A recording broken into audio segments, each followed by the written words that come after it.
I'm working with the county to get counsel assigned, but we need you to allow for the appointment of counsel. Thank you, Mr. Skordas. I want to go through the qualifications for indigency, but that is my intent, Mr. Skordas. Very well. And I thank you for being here. So, Mr. Robinson, you have a right to an attorney. If you cannot afford one, the court can appoint an attorney to represent you.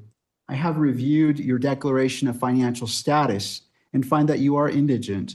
I'm provisionally appointing a Rule 8 qualified attorney to represent you on your case, Mr. Robinson. Along with their filing of their appearance of counsel, the assigned attorneys must file declarations with the court that outline their qualifications under Rule 8 and Rule 8C.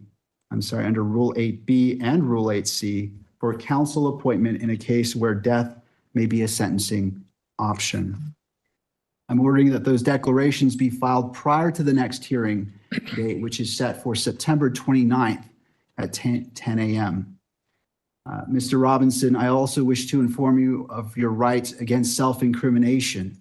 Anything that you say in court today could be used against you, and we want to protect your constitutional rights. Mr. Robinson, at this time, you will remain in custody without bail. Mr. Skordas, is there any other points that you wish to address? No, thank you very much, Your Honor. Turning to the state.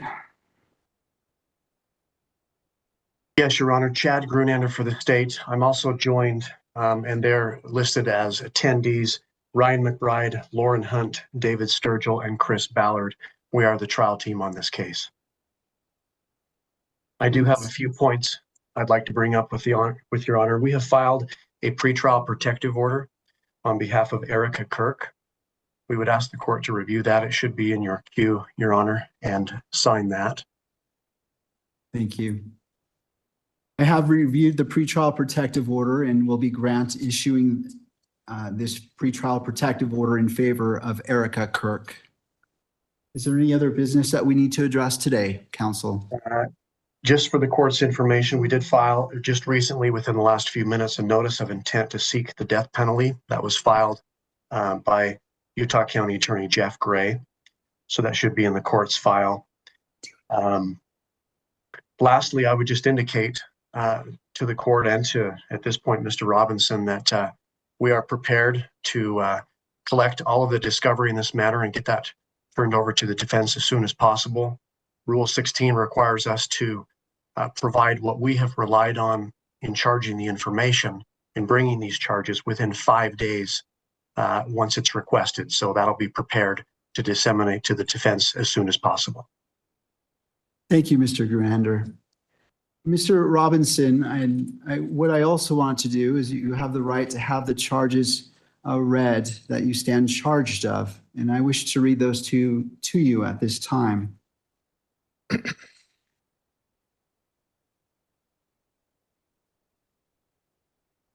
Thank you. Mr. Robinson, for count 1, aggravated murder, a capital felony in violation of Utah Code annotated 76-5-202, in that on September 10th, 2025 in Utah County, the defendant, Tyler James Robinson, intentionally or knowingly caused the death of Charlie Kirk under the following circumstances. The defendant knowingly created a great risk of death to another individual other than Charlie Kirk and the defendant. Notice conviction of this offense may carry the death penalty or pursuant to Utah Code 76-3-207.7, a mandatory term of imprisonment for life without parole or an indeterminate term of not less than 25 years, and that may be for life.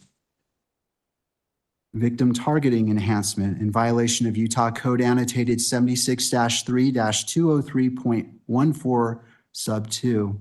Tyler James Robinson intentionally selected Charlie Kirk because of Tyler James Robinson's belief or perception regarding Charlie Kirk's political expression.